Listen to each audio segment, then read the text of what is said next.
Voilà, donc on va un peu couper les projecteurs là, parce que d'abord je ne vous vois pas, ce qui est quand même très désagréable, c'est très fatigant, ça donne chaud en plus. Vous m'entendez mieux là? Très bien. Bon, et alors évidemment c'est pour le film, parce que comme vous le savez, à chaque fois on fait les YouTube. Voilà, merci Antoine et merci Maxime. Donc on a 2 régisseurs, on va commencer par eux. Tiens, d'habitude on termine toujours par les régisseurs, on va les applaudir. Et voilà. Il faudra que ça marche jusqu'au bout par contre, hein.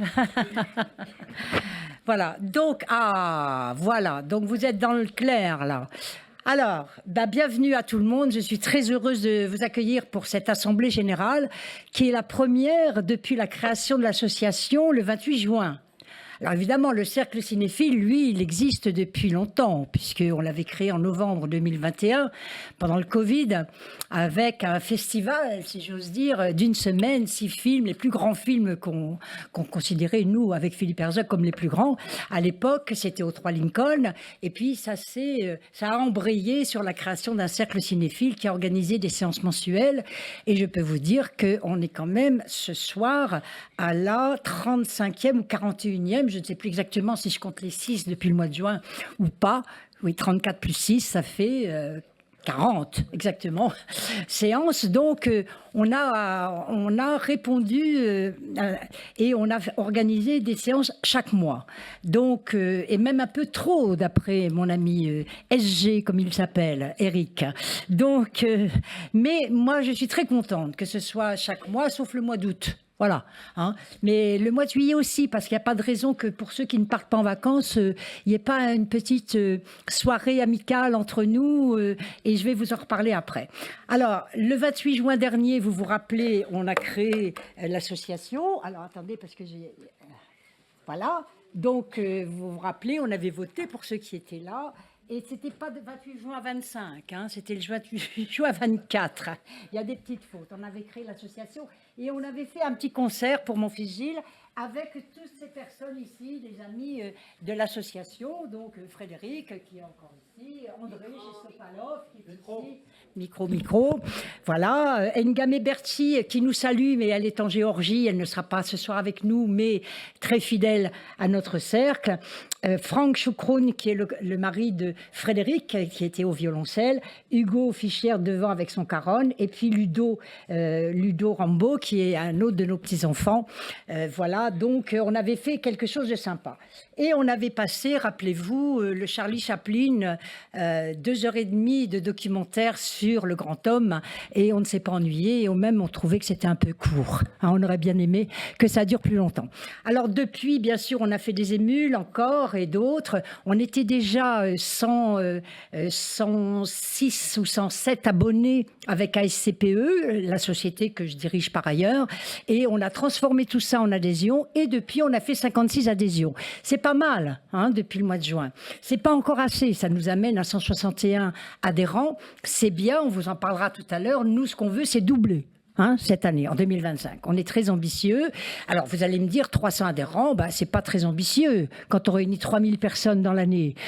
Mais quand même, je peux vous dire que c'est pas mal, parce que d'abord, les 3000 personnes qui viennent, il y a un noyau dur de 500-600. Les autres, ils viennent 1 fois, 2 fois, parce que les thèmes ou les sujets ou les films, tout simplement, les intéressent. Ou les conférences, puisque, comme vous le savez, ce cercle a l'originalité de proposer à chaque séance une conférence sur un grand sujet de société ou sur un sujet de géopolitique, et il y a de quoi faire et dire en ce moment. Je vais y revenir brièvement, hein, parce qu'on ne va pas faire une assemblée de 2 heures. Et puis, bien sûr, ces conférences sont assorties de la projection d'un film. Alors, un film avec le souci, bien sûr, d'être dans le thème de la soirée, d'être dans le sujet, mais pas obligatoirement directement. Ça peut être de façon indirecte. Mais le souci qu'on avait, nous, c'est de faire redécouvrir les grands maîtres de la cinématographie mondiale ou de jeunes talents émergents dans la cinématographie mondiale de pays qui arrivent dans le cinéma, si j'ose dire. Il y en a qui y sont depuis plus longtemps que certains autres, mais quand même, même, là maintenant, alors je pense à un grand pays comme la Corée, mais ça fait pas si longtemps qu'ils sont dans la cinématographie mondiale, mais je pense à l'Arménie, je pense à l'Iran, je pense à l'Afrique, je pense à des pays comme ça, dont les jeunes réalisateurs ont envie de nous dire des choses, et souvent ils nous disent des choses en lien avec ce qui se passe dans leur société. Ce qu'on ne sait plus bien faire, nous, les Français. On ne parle plus trop de la société française dans nos films. En Europe, pas trop non plus. Les Américains savent le faire, ils l'ont toujours fait, ils continuent. C'est un des plus grands cinémas du monde, bien sûr. Le Japon sait le faire également. Les Italiens, parmi les Européens encore. Et puis émergent, je l'ai dit tout à l'heure, l'Iran, l'Afghanistan, l'Arménie, des pays comme ça qui connaissent des situations extrêmement difficiles et conflictuelles. N'est-ce pas, mon ami, il est responsable du club Afghanistan. Donc, et du coup, on a organisé des soirées et on a ramassé tous les clubs qui s'intéressent ou à l'Iran, ou à l'Afghanistan, ou à l'Arménie, ou à d'autres. Et on commence à avoir un réseau extrêmement intéressant et riche. Alors évidemment, c'est bien et c'est problématique en même temps, parce que plus on élargit, plus les gens ont envie de se mêler du programme. Alors vous allez dire, elle est gonflée, elle aime bien décider toute seule. Pour dire la vérité, c'est plus facile. Voilà. Et comme j'ai la chance quand même d'avoir des amis qui connaissent bien le cinéma, pour l'instant, je crois en tout cas, peut-être... Allez, 1 ou 2 séances qui n'ont pas été au maximum de ce qu'on aurait pu attendre, on a quand même réussi nos séances de cinéma. Alors c'est là-dessus que je vais revenir, pas sur les 3 ans, je vous rassure, mais au moins sur les 6 mois. Parce qu'on a voulu s'inscrire dans la réalité de notre pays aussi. Alors, évidemment, après le juin, il y a eu juillet. Et juillet, comme vous vous rappelez, c'était les JO. Donc certains sont partis en vacances parce qu'ils ont eu peur de Paris à cette époque-là. Et nous, on a dit, comment ça, partir pendant les JO, alors que c'est la première fois qu'on les a depuis 100 ans? Mais pas du tout. Non seulement on reste, mais on va montrer les chariots de feu. Et c'était formidable parce que les chariots de feu, si vous vous souvenez, pour ceux qui étaient là, c'est le film qui est sorti sur 1924, les premiers Jeux Olympiques à Paris, s'il vous plaît, où les Anglais... En images, ils sont magnifiques, n'est-ce pas? Il y a un juif ici et un anglais pur souche à côté qui ont raflé les prix des courses, le 100 mètres et le 400 mètres. Alors, c'est quand même un Américain qui a gagné le 200. Mais quand même, c'est extraordinaire. On avait même des amis dans la salle qui sont cinéphiles. Jean-Marc Vianney, je ne sais pas s'il est là, il disait « Oh, c'est le plus beau film que j'ai vu de ma vie. » Alors, on aurait pu le choisir pour musique et cinéma, qui sera le thème de 2025, parce que vous vous rappelez de la musique dans les chariots de feu, bien sûr. Donc, c'était magnifique. On a remis cette musique, d'ailleurs, à l'occasion de la soirée paralympique, puisque nous avons fait une soirée paralympique, puisqu'après les JO, il y a eu les Jeux paralympiques, qui était formidable. Extraordinaire, la soirée, mais les Jeux aussi. Les Jeux paralympiques étaient formidables cette année en France. Après les Anglais, en 2012, on a eu les Jeux français qui ont fait connaître un peu ces Jeux paralympiques, les sports, les handicapés au sport, qui sont des grands champions. Attention, moi je vous parie avec vous, on met un handicapé puis nous à côté, on se fait laminer. Moi qui aime bien la compétition, je n'en ferai pas avec eux déjà. Et en tout cas, on avait passé ce film Aura, qui, vous voyez, c'est des handicapés. Il y en a un qui n'a pas de jambes, l'autre il n'a pas de bras, l'autre il est sourd, et ils font du surf. Et ils ont eu des accidents, pour un d'entre eux en tout cas, de surf. Et ça, il a eu ni cesse ni arrêt de travailler pour remonter sur les planches. Il est vice-champion du monde aujourd'hui.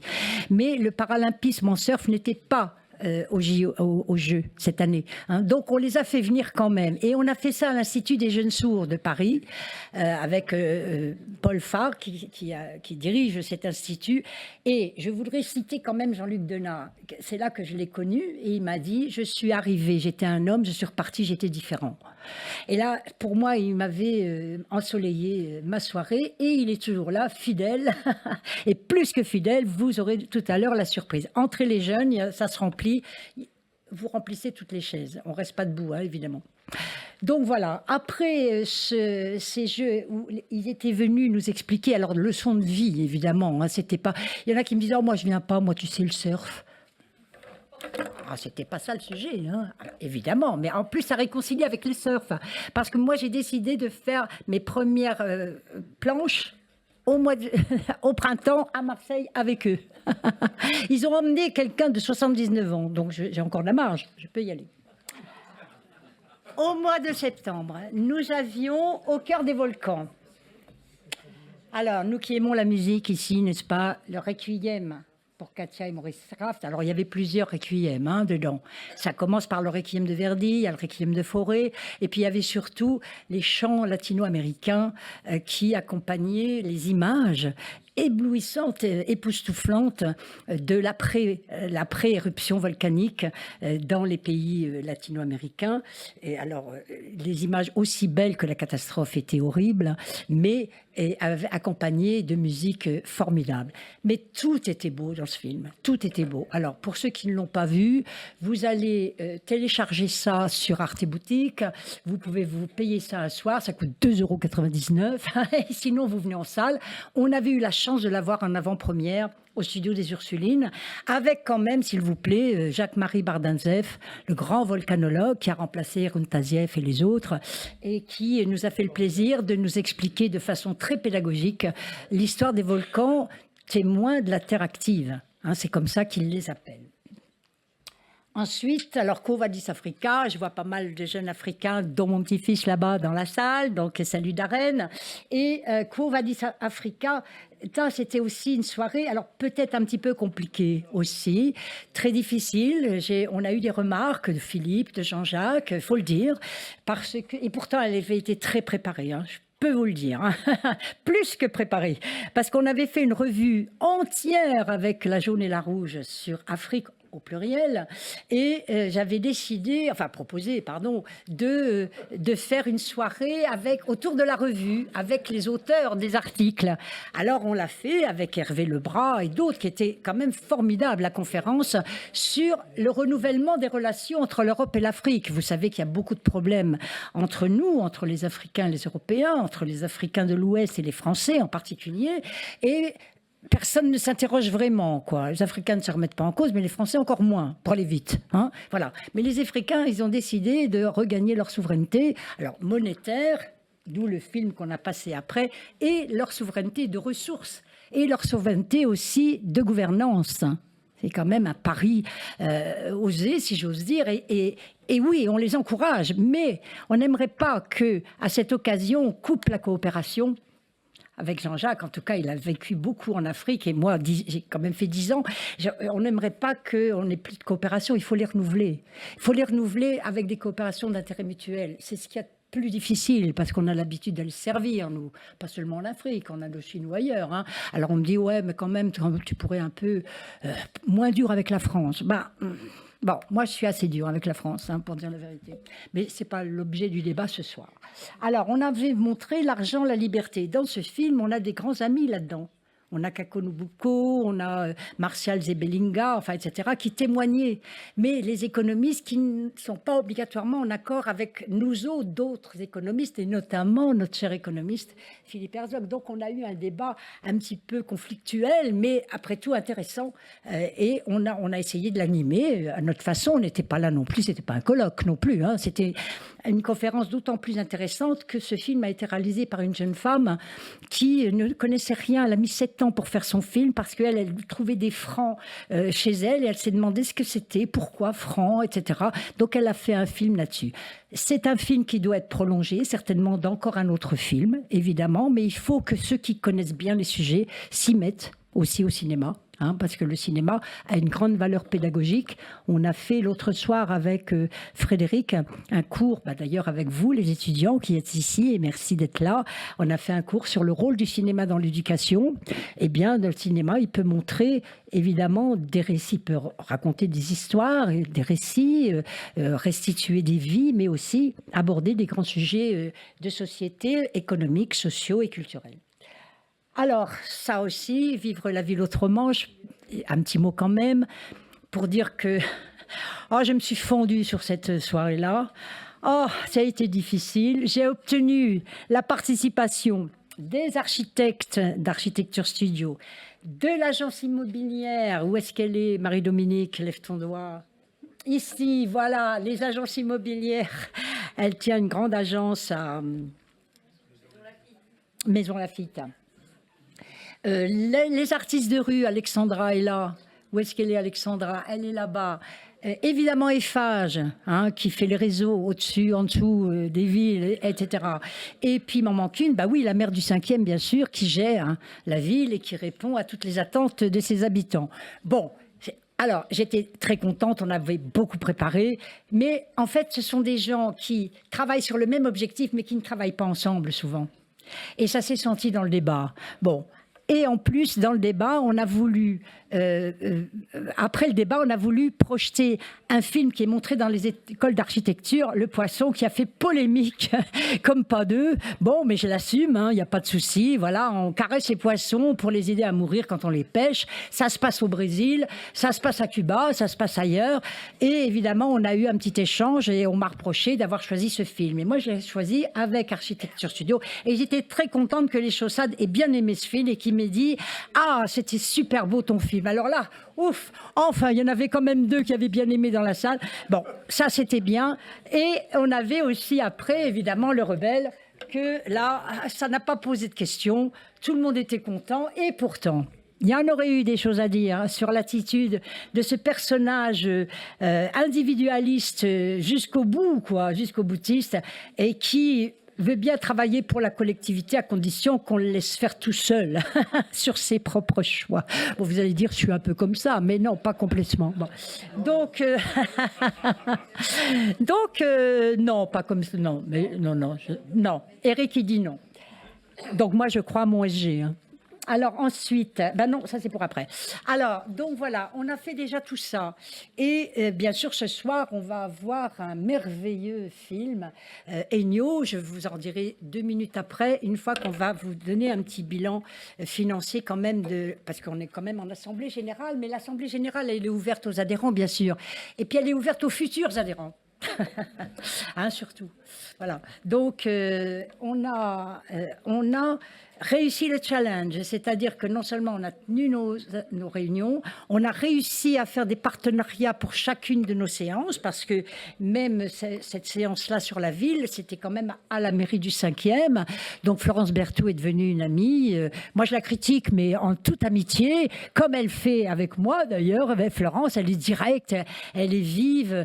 Je l'ai encore rencontrée avec Jean-Luc il y a 4 jours pour l'inauguration d'une plaque commémorative de 19 jeunes juifs qui avaient été embarqués à Auschwitz à l'école Louis-le-Grand. Donc j'y étais, elle était là. Elle a fait le meilleur discours. Je lui ai dit, c'était pas de la flagornerie. Hein. Si elle avait été pas bien, je lui aurais dit aussi. Là, elle a fait le meilleur discours parce qu'elle a rappelé le contexte historique de cette guerre et de l'antisémitisme, avec y compris Versailles, enfin 14-18 et les conséquences pour l'Allemagne. Et ensuite, bien sûr, la crise économique que connaissait l'Allemagne. Alors que les autres ont dit on avait affaire à un fou. Ah, c'était trop vite, c'était trop rapide. Enfin, je ne sais pas ce qu'en a pensé Jean-Luc. Bon, elle l'a fait et hier j'étais à ses vœux. Elle avait 600 personnes à la mairie. Donc, elle se démultiplie évidemment, cette Florence. Alors, elle papillonne, mais ça fait rien. On l'aime bien quand même. Hein, parce qu'elle fait beaucoup de choses et elle soutient Jean-Luc Denat qui fait l'économie solidaire. Vous pouvez l'applaudir parce que franchement... Moi, je suis allée faire les petites courses pour 150 pour boire un pot tout à l'heure. Lui, il fait ça pour je sais pas combien de centaines d'étudiants. Tous les matins à Rungis. Non, mais Jean-Luc, il faut que tu te fasses aider, là. Il y a des jeunes, s'ils ont envie de travailler avec Jean-Luc, c'est bénévole. Hein. Ils vont le retrouver à la fin de la séance et ils lui disent qu'ils sont disponibles. Alors, pour le budget. J'ai fait toute petite astuce. Vous avez compris qu'avec la maire, notre ami Claude était ministère de la Défense, section Bazooka, et que moi j'étais plutôt Toi et Jacques, parce que vous êtes 2 à m'avoir aidé. Jacques Devest, qui est ici présent, donc lui, il est président de la Société des membres de la Légion d'honneur. Vous voyez les belles personnes qu'on a dans notre audience quand même, hein, parce que Eric, lui, il était directeur ou tu vas nous dire après, il a tellement fait de trucs de toutes les écoles privées de toute l'Île-de-France. Et puis, on a un ancien préfet ici qui maintenant dirige les instituts des hautes études religieuses, etc. J'en passe et des meilleurs. Donc, on a les anciens directeurs du parc nucléaire. Puis, on a travaillé tellement ensemble. Et tout. Vous êtes tous des amis, en fait. Il n'y a que les jeunes, pas encore. Hein. On va le devenir. Hein. Vous allez rester au cinéma. Bon, voilà. Donc, le budget. Frédéric, si tu veux venir ici, je voudrais qu'on l'applaudisse. Frédéric Montandon. Donc, Frédéric, elle est professeure à l'UPEC et c'est grâce à elle qu'on a d'ailleurs tous ces jeunes dans la salle et qu'on a renouvelé pour la 3e fois le partenariat avec l'UPEC. Et croyez-moi, c'était pas facile. Un tout petit mot là-dessus. Comme vous le savez, nos choix sont exigeants ici. C'est Rossellini, c'est Musegussi, c'est Saint-Agitré, des illustres inconnus de la majorité de nos concitoyens. Et même dans leur propre pays. Je discutais avec un Indien hier, il me disait on ne connaît pas Saint-Agitré chez nous. On n'est que Bollywood. Ah bon? Bon bah, non mais... Je parle de bon peuple. Alors, c'est quand même compliqué. Ça veut dire qu'on n'enseigne plus nos grands réalisateurs dans les écoles, parce que s'il n'y a pas d'éducation, comment voulez-vous qu'on les connaisse? Ils ne sont pas dans les salles UGC. Il faut aller dans les ciné-clubs. Et Dominique, elle a eu ni cesse ni arrêt de garder le partenariat avec nous, parce que je crois qu'elle aime ce qu'on fait. Elle le dira elle-même. Mais surtout, c'est que... et elle était d'accord avec nous pour ne pas baisser l'exigence. Mais quand on a fait l'Iran, par exemple, ou l'Afghanistan, on a quand même montré des films difficile. Hein. Le diable n'existe pas de Rassoulov, par exemple. Rassoulov qui a reçu quand même un Oscar d'honneur, si vous vous rappelez, à Cannes, il n'y a pas longtemps pour Les Figuiers sauvages, qui était peut-être un peu moins bon que Le diable n'existe pas, mais peu importe. Eh bien, les parents d'élèves, les parents des étudiants qui ont plus de 20 ans, nous ont reproché de montrer la violence à l'écran. Alors, il ne la montre pas, Rassoulov, la violence en plus, mais il parle de la peine de mort. Et ça, c'est de la violence. Et quand on a dit aux parents et à son directeur, voilà, mais c'est pas Scream, quoi. On montre pas la violence. Et, oui, mais Scream, c'est pas vrai. Alors que Rassoulov, c'est vrai. On tue les jeunes filles qui retirent leur foulard. Ah, bah oui, mais il faut montrer ça aussi aux jeunes filles. Et d'ailleurs, il y avait des jeunes filles, plein la salle, qui étaient, pour certaines d'entre elles, voilées et qui ont découvert, pour certaines, ce qui se passe en Iran. Parce qu'ici, en France, on peut le mettre, on peut pas le mettre, bon, etc. Il y a des polémiques, mais c'est pas grave. Là-bas, c'est grave. Et donc, on a voulu montrer ça. Et Frédéric s'est battue comme une lionne pour garder le partenariat. Elle l'a obtenu. Et bravo, Frédéric. Donc, merci. Oui, ça fait donc 3 ans maintenant que les étudiants viennent. Au début, c'était des L3, donc des grands. Hein. Là, depuis 3 ans, c'est la 3e fois que c'est des L1. Donc, ils arrivent à l'université, ils découvrent le monde universitaire. Et le monde universitaire, moi, j'y tiens beaucoup. C'est pas le lycée, bien que avec la démocratisation des études, hein, parfois, on se demande si c'est pas la continuité du lycée. Et donc, l'idée d'ouvrir culturellement... Voilà, ça fait partie de la vie étudiante. Et donc, c'est vrai que depuis 3 ans, je trouve que c'est hyper important. Et j'ai écouté hier, je crois que c'était sur YouTube, une conférence de Philippe Mérieux sur les pratiques artistiques et culturelles à l'école, qui disait que l'important, c'est pas forcément de refaire de l'orthographe et des mathématiques, les savoirs fondamentaux. Je dis pas qu'il faut pas en faire, hein. Mais il disait que on pouvait combattre les inégalités culturelles et les inégalités sociales, avec justement l'importance du récit. Et donc, c'est vrai qu'il y a une égalité d'accès peut-être au récit, au conte, etc. Et le cinéma fait partie des grands récits qui, me semble, sont essentiels au développement de la personne, à l'activité intellectuelle, à l'activité critique. Enfin bon, voilà, je ne vais pas faire un cours, puisque je suis là en tant que trésorière, et que, voilà, on pourrait parler des heures sur ces sujets-là. Donc là, je ne vais pas vous parler longtemps de la trésorerie. On a devant vous le budget réalisé. Et donc, c'est vrai qu'on a réussi donc, à ce qui est, donc, comme vous disiez, Claude, une 50aine de plus depuis 6 mois d'abonnement. Donc, l'abonnement, c'est à l'année. Ça permet donc de venir voir une fois par mois une soirée cinéma débat, conférence. Et donc, c'est vrai qu'on a œuvré, il y a des personnes ici présentes qui ont œuvré pour développer ces cotisations. Donc voilà, il y a également des partenaires hein, qui nous permettent donc de réaliser ces soirées hein, au niveau du budget. Et également des participations en nature hein, qui permettent, voilà, comme les salles, parfois certaines salles, etc. Pas celle-ci. Hein. Non, pas celle-ci, c'est pour ça que j'ai dit certaines salles. Voilà, donc tout ça pour dire que donc après pour l'année 2025, hein, on va continuer à... Alors, on a tout dépensé. Hein. Oui, on a rentré, tout dépensé. mais on a tout dépensé. Voilà. C'est la politique de la maison. Et puis pour 2025, hein, on va tâcher voilà, de continuer à créer des nouveaux partenariats, puisque mais je pense que ça, tu veux le présenter. Hein. Voilà, donc je te laisse, Claude, la présentation. Mais on va aller dans des salles différentes selon les thématiques. Donc, on va bien sûr créer de nouveaux partenariats. Et puis, bien sûr, de nouvelles entrées, donc de nouveaux cotisations, etc. Alors, avant Voilà. de passer au budget à venir, est-ce que vous avez... Je donnerai la parole à Eric après sur les adhésions, parce que là, il est bon. Et alors, je voudrais que vous nous disiez... Est-ce qu'il y a des questions sur le premier bilan des 6 mois, sur ce budget? Est-ce qu'il y a des questions? Vous avez même le droit de poser des questions qui fâchent. Non? Alors, on passe à la suite. Alors, on va vous présenter le budget 2025. Bon, doublé, vas-y, t'as qu'à le dire comme ça, un peu plus qu'on va le dire. Donc voilà, l'idée, c'est qu'il y ait de plus en plus d'adhésions, donc de doubler le budget, hein, pour pouvoir justement organiser donc, des soirées avec des conférenciers, comme on l'a jusqu'à maintenant fait, avec des salles, etc. Donc il y a aussi des budgets qui se sont diversifiés. Hein, il y a une nouvelle ligne. Hein. Voilà, c'est pour ceux qui savent dire les tableaux. Mais voilà, donc l'idée aussi de toujours créer des nouveaux partenariats et des nouvelles adhésions. Et voilà, et donc si vous avez des questions... Alors, un petit mot quand même sur le budget. Vous voyez qu'il est en deçà de ce que je vous ai annoncé. Moi, je pense 300 adhésions. Là, on a remis 150. Hein. On voudrait arriver au moins à 150 adhésions. On a monté un peu la cotisation. 100 € par personne. Il y aura 11 séances quand même en 2025. 150 pour les couples. C'est 20 €. Sinon, c'est 20 € la séance, puisqu'on offre à chaque fois conférence, on boit un coup et il y a un film, donc c'est pas cher. Mais si on vient à chaque fois en payant 20 €, ça fait 220 à la fin de l'année. Là, c'est 100. Voilà. Et puis, même si on vient pas à chaque fois, c'est un soutien de toute façon à l'association qui en a absolument besoin, parce que les subventions institutionnelles sont de plus en plus difficiles à obtenir.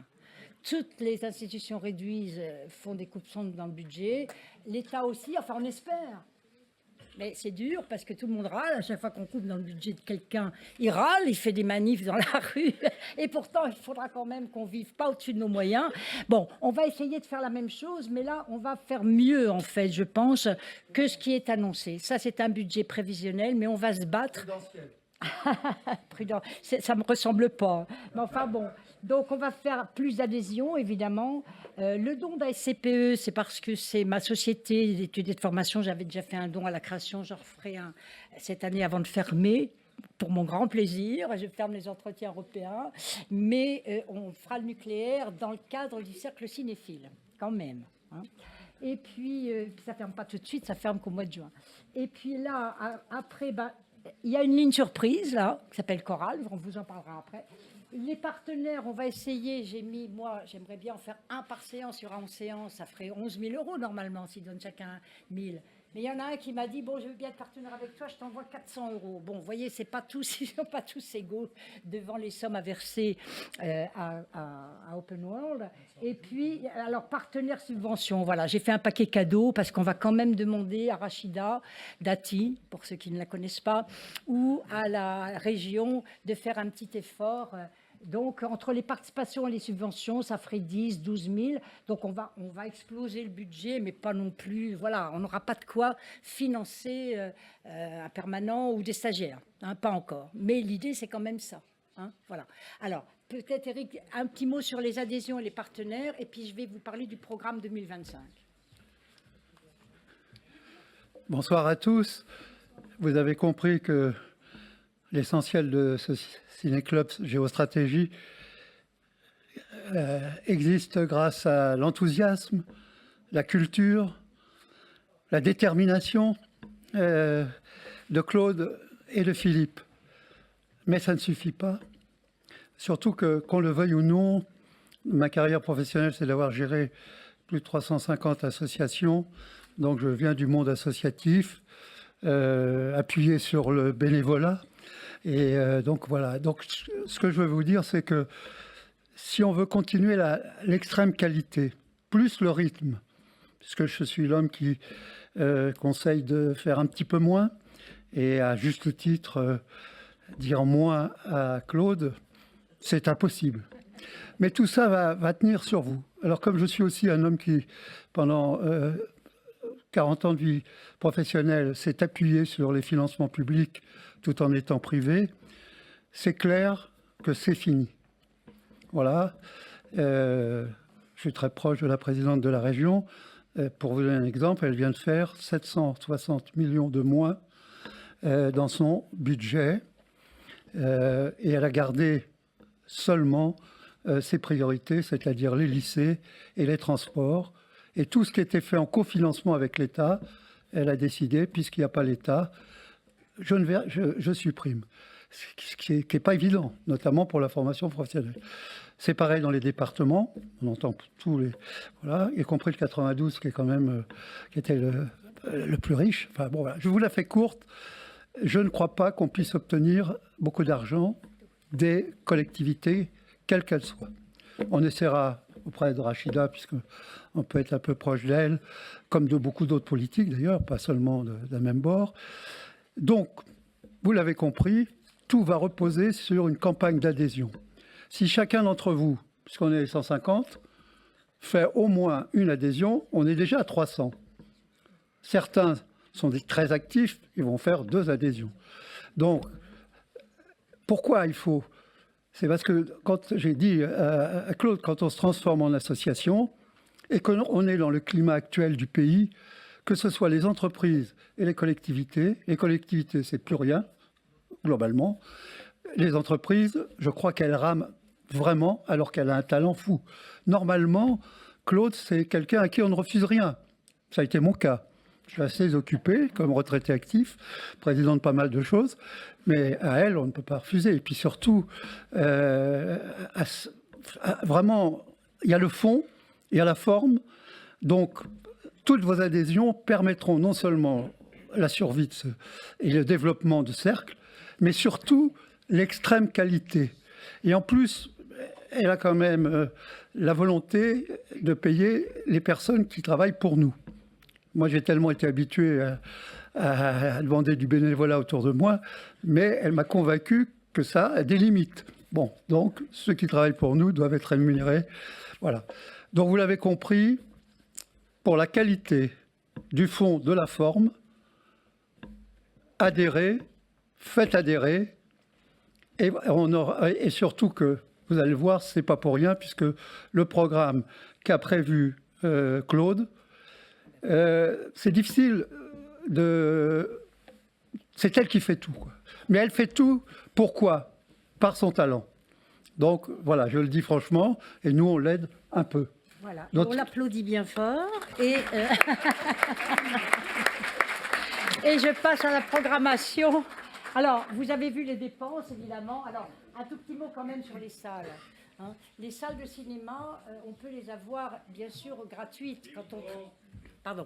Les salles de cinéma, on peut bien sûr les avoir gratuites quand on travaille avec le Studio des Ursulines ou le Christine, ce qui va être, on est en train de signer une convention avec le Christine, donc c'est quand même pas mal, hein, ou d'autres salles. Le problème, c'est que c'est tarif CNC et que ça rapporte pas un sou à l'association, sauf les abonnements. Et les gens qui viennent avec leur carte d'abonné, comme vous allez le faire d'ailleurs dès le 11 février pour la soirée cubaine, ben c'est moi qui paye la place au cinéma.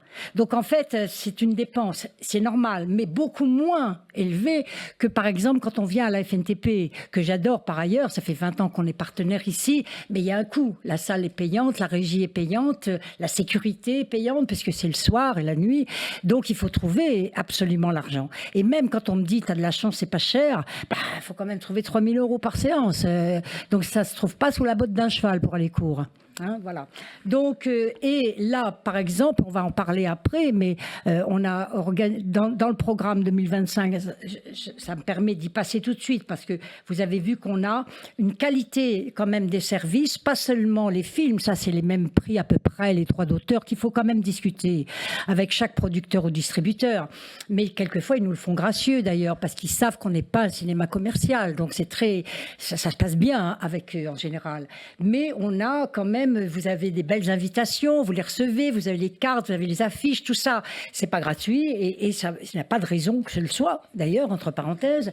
Mais pareil pour les YouTube, pareil pour les oxymailing et le site web, pareil évidemment pour les photos, pareil pour tout. Et c'est normal. Alors, je dois quand même saluer tous nos amis qui travaillent pour nous. François, Christophe, Dominique, Laurent, ils ont tous accepté de baisser leur facture d'un tiers. Et en plus, ils ont pris la carte. Donc la carte est déduite de leur facture. Mais ça, j'y tiens aussi beaucoup. Hein, voilà. Donc, mais c'est important. Et oui, non, le bénévolat, il n'y a pas de raison. C'est du boulot, quoi. Enfin bon. Et même moi, j'avais dit, quand je serai vieille, plus tard, je ferai 2/3 du SMIC pour ma retraite. Ben, je peux pas, là, pour l'instant. Mais j'ai pas perdu de ça. J'ai pas perdu l'idée ni d'avoir 1 ou 2 stagiaires. Parce que quand même, il faut faire les comptes, il faut prendre les inscriptions, il faut faire ci, il faut faire ça. Ben, voilà, vous avez la petite main devant vous, hein, quand même. Donc, après, bien sûr, les autres frais, c'est pas important, parce que ça résume. Et je vais vous parler du milieu dans 2 minutes, dans 10 minutes horloge, on va dire, un quart d'heure. Voilà. Le programme 2025. Alors, le programme 2025, la musique et le cinéma. Micro. Alors, on va commencer ce soir avec Ennio. Ennio Morricone, bien sûr. Qui connaît? Les jeunes, ils connaissent parce que je leur en ai parlé il n'y a pas longtemps, hein, à la fac. Qu'est-ce qu'il a tourné? Qu'est-ce qu'il a fait comme musique de film, Ennio Morricone? Ah, bravo. Et puis... Oui. Et puis les jeunes, là, l'autre jour on en a parlé, Darren, je t'ai offert le coffret. Sergio Leone, les western spaghetti. Alors franchement, ça a tout changé. Ça a tout changé, le regard sur les westerns, sur les films. Alors, il y avait déjà de la musique avant, hein, bien sûr. Hein. Je ne vais pas vous faire un cours sur la musique au cinéma, mais ça existe depuis le début. 1908, le premier film russe. C'est quoi? André Chestopalov, tu peux peut-être nous dire comment il s'appelait ce film? 1908. Non, pas du tout. Stenka Razine. Et Stenka Razine, on vous l'a chanté ici au mois de juin, si vous vous rappelez, pour ceux qui étaient là. Et on va vous le rechanter, mais avec le film en fond. C'était le premier court-métrage russe, 1908. Avec une musique formidable. Bon, ceci dit, naissance d'une nation, Griffith, Napoléon, Abel Gance, dès le début, la musique a pris une place très importante dans les grands films des grands maîtres. Il faut le dire. Charlie Chaplin, n'en parlons pas, il a inventé, même aussi, il savait tout faire. Il a inventé des compositions. Tout le monde connaît l'Odyssée de l'espace, tout le monde se rappelle de cette musique. Je ne vais pas vous citer tous les films où il y a eu des musiques formidables, mais il y a eu Ennio Morricone à un moment donné. Il y avait un avant Ennio, et puis il y a eu un après Ennio, mais vous allez le découvrir dans le film. Il était demandé par tout le monde. Combien il a fait de musique de film? Absolument. Bien. Plus de 500. Plus de 500. Ils le voulaient tous. Et nous, on fera la boucle. On terminera par un film dont la musique a été faite par Ennio Morricone, La bataille d'Alger, Pontecorvo. Donc ce sera au mois de décembre. Alors, entre-temps, qu'est-ce qu'il y aura? En février, je ne vais pas vous donner les dates précises, vous n'allez pas les retenir, vous recevrez tout ça. Soirée cubaine. La musique, évidemment, là, hein, Guantanamera. On chantera avec la salle. Hein. Mais on vous passera un très beau film qui s'appelle Fraises et chocolat. Hein, de Thomas Gutierrez Alea. Donc, plein de finesse, plein d'intelligence, plein d'émotions, plein de contradictions entre les révolutionnaires et les contre-révolutionnaires. Il a filmé la Havane merveilleusement. Donc on fera aussi un peu de musique cubaine à ce moment-là. Pas nous, mais on aura ce qu'il faut. Et d'ailleurs, Werner Herzog, entre parenthèses, a fait un merveilleux documentaire sur les artistes de rue à Cuba. Marie-Claude, si tu m'aides à retrouver le titre du film. Non? Bon, tant pis. Mais on vous en passera un extrait, absolument. Ensuite, on vous propose une trilogie, Comprendre et combattre l'antisémitisme. Un enjeu de civilisation. Alors, je m'adresse aux jeunes. C'est pas que pour les jeunes qu'on fait ça. Parce qu'il y a une sous-estimation de l'antisémitisme ou l'antijudaïsme, comme vous voulez, on va pas pinailler sur les mots, et un retour aujourd'hui très préoccupant. Donc on veut s'en mêler, mais on veut pas s'en mêler pour faire une intervention politique et aller manifester dans la rue. On veut comprendre d'où ça vient, puisque ça date d'il y a 4000 ans, comment ça s'est développé, pourquoi depuis le Moyen-Âge jusqu'à l'horreur de la Shoah ça a pu exister, et pourquoi aujourd'hui ça recommence. Voilà, donc on aura 3 séances. Une première séance en mars sur les racines de l'antisémitisme ancestral, voilà, avec Philippe Herzog qui animera la soirée, avec le grand rabbin de France, Corsia, et Rémi Brague, excusez du peu, pour le film La ville sans juifs. La ville sans juifs, c'est un film autrichien de 1924. C'est un muet, mais les jeunes, vous allez adorer. En plus, sera accompagné d'un piano en live. Le deuxième séance, ce sera sur la Shoah. C'est moi qui l'animerai cette séance. Je vais vous épargner tous les noms de tous ceux qu'on a invités. Avec le merveilleux film Être sans destin, hongrois cette fois-ci, de Koltai, à partir de l'histoire de Imre Kertész. C'est sur la rafle des jeunes juifs hongrois en 1944. La guerre était presque finie. Ils sont partis se faire exterminer là-bas. Et puis la troisième séance, ce sera le 20 mai, sur la remontée de l'antisémitisme, avec un film qui ce sera Henri Mallet, donc directeur de Passage, pour ceux qui connaissent, qui sera partenaire et qui animera cette soirée, avec un film formidable, Yann et Aaron, 2 frères, Brothers, ça s'appelle. C'est un film israélien qui, dénonce un peu l'intolérance et le plus intolérant des frères, un rabbin, l'autre athée, dans un contexte de sionisme radical, orthodoxe à Jérusalem, n'est pas celui qu'on croit. C'est tout ce que je peux vous dire pour l'instant. Au mois de juin, Arménie, puisque ce sera l'année de l'Arménie en France. Donc je salue ma chère Rita qui est arménienne, elle aussi. Donc elle nous chantera quelque chose en arménien, bien sûr, mais nous aussi, nous nous produirons, mais je vous en dirai plus tout à l'heure aussi. La surprise commence à se dévoiler un petit peu. Et puis nous passerons un film arménien, sans doute encore de Jacob Melkonian, qui sort encore un film cette année, avec une exposition de Jacques Kebadian sur l'immigration arménienne et la vie ailleurs qu'en Arménie. Mois de juillet, pour ceux qui restent ici, on fera la musique chez Tavernier. Voilà, parce que Tavernier, on l'aime beaucoup.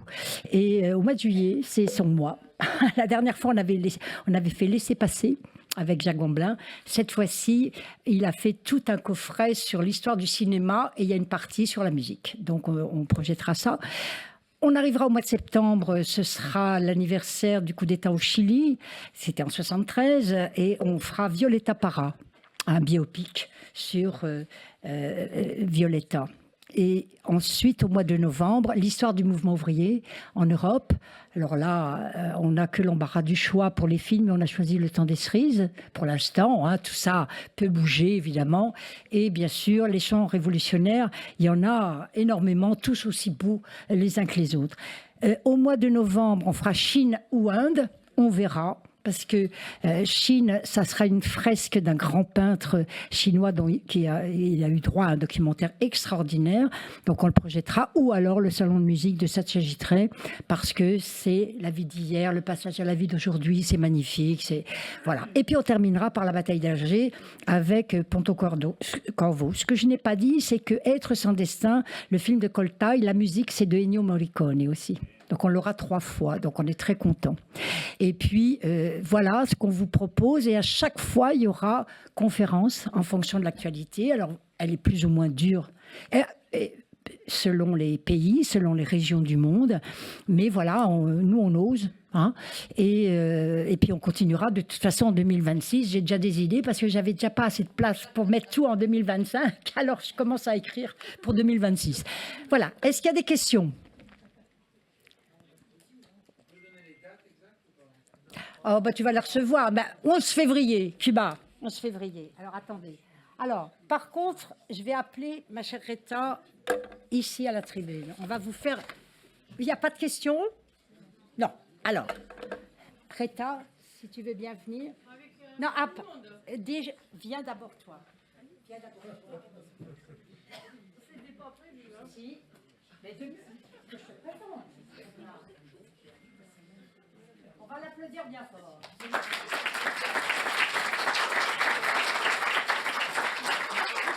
Avec Rita, on a créé la chorale d'Open World. On va vous faire une petite démonstration. Ça fait 2 mois. Pourquoi tout le monde entend? Ça fait 2 mois que nous travaillons haut les cœurs, n'est-ce pas, pour vous présenter ce soir une jolie surprise. Alors, Rita, vous la connaissez déjà. Elle était à la soirée Afghanistan. Elle avait chanté avec Ngamé et avec Colin Serrault, pour ceux qui étaient là. Hein, hier. Et ben, moi, je l'ai entendue et depuis, je la quitte plus parce que je trouve qu'elle est formidable. Voilà, donc je voulais vous la présenter. Tu as peut-être envie de dire un petit mot avant d'appeler tous les choristes. Alors, on va chanter. Voilà notre nouveau logo de Haut les Cœurs et je veux remercier Julia qui...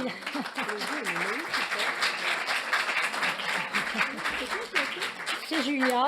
Voilà, donc Julia Romand, c'est une amie de Open World. Alors, quand même, une toute petite histoire pour vous mettre du baume au cœur, quand même, encore un peu plus. Julia, en fait, elle ne nous connaissait pas. Elle est allée dans une manifestation pour Gaza à la République et elle a entendu un gars qui a agressé une dame qui défendait... Non, c'est pas exactement. Alors, vas-y, raconte, parce que c'était trop beau.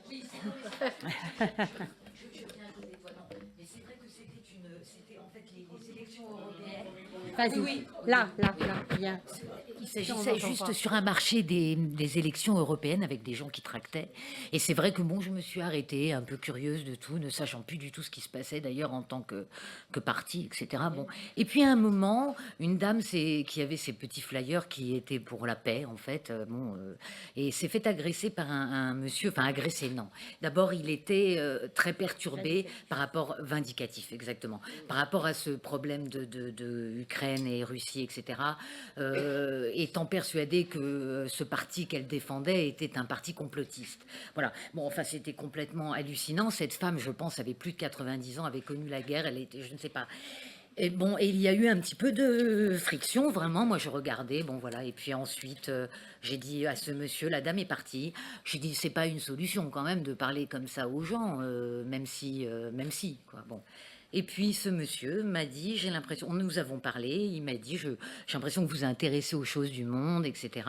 Et il m'a donné en fait le contact de Open World, en fait, voilà, donc c'était assez fou. Et je suis venue grâce à une histoire folle comme ça, de bagarre en fait, et je me suis dit, bien là, c'est extra, parce qu'il y a une vraie confrontation.